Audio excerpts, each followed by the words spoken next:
Chocolate day એ પ્રેમીજનો અને મિત્રો માટે ખાસ દિવસ.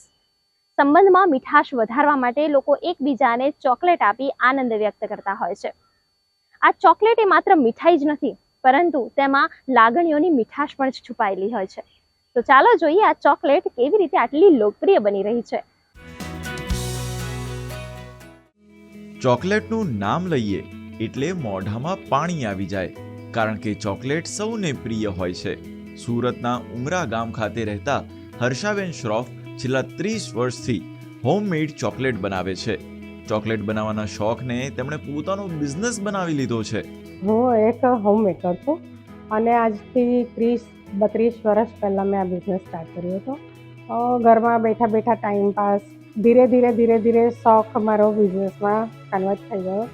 નાના પાયાથી સ્ટાર્ટ કર્યું હતું. આજે મારું કોર્પોરેટ સેક્ટરમાં મોટું કામ છે અને સિઝનલ કામ છે આ બધું.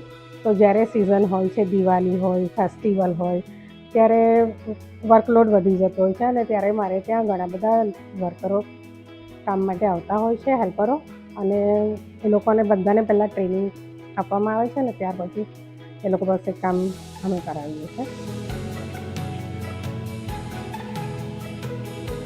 બચ્ચા સંભાળે, ઘર સંભાળે, પછી આવું બધું કામ શું જરૂર છે આપણને આ બધું કરવાનું?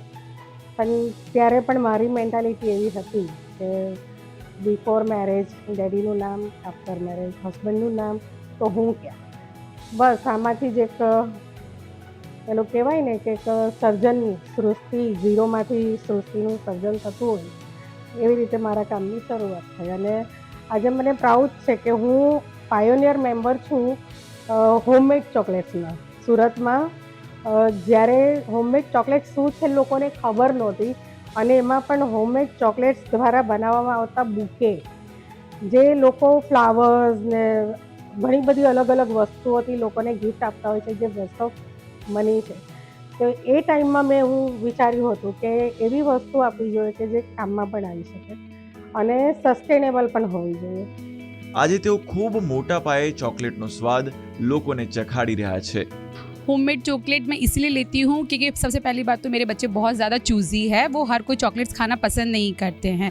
अगर हम घर की चीज़ें करके दे रहे हैं तो मुझे लगता है कि बहुत ही अच्छा है. तो ये बिज़नेस बोलो या हमारे लिए हेल्थ कॉन्शियस की चीज़ बोले तो वो उस नज़रिए से देखें तो सबसे बेस्ट है आज की डेट में, क्योंकि बाहर की तो क्या चीज़ें कैसे मिली हुई होती है हमें पता नहीं होता है, और वो होममेड है तो डेफिनेटली मतलब उसने अपने तरफ से 100% प्योरिटी दी है.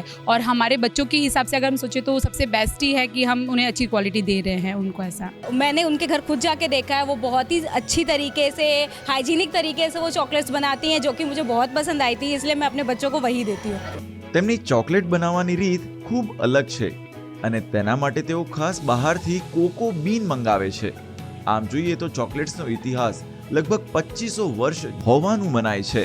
અમે જ્યારે કોફી ફ્લેવર આપતા હોઈએ છીએ તો કોફીના બીન્સને રોસ્ટ કરીને, ગ્રાઇન્ડ કરીને, ત્યાર પછી અમારે ત્યાં પ્રોસેસ કરીને બનાવવામાં આવે છે, નહીં કે આર્ટિફિશિયલ એસન્સ યુઝ કરીને.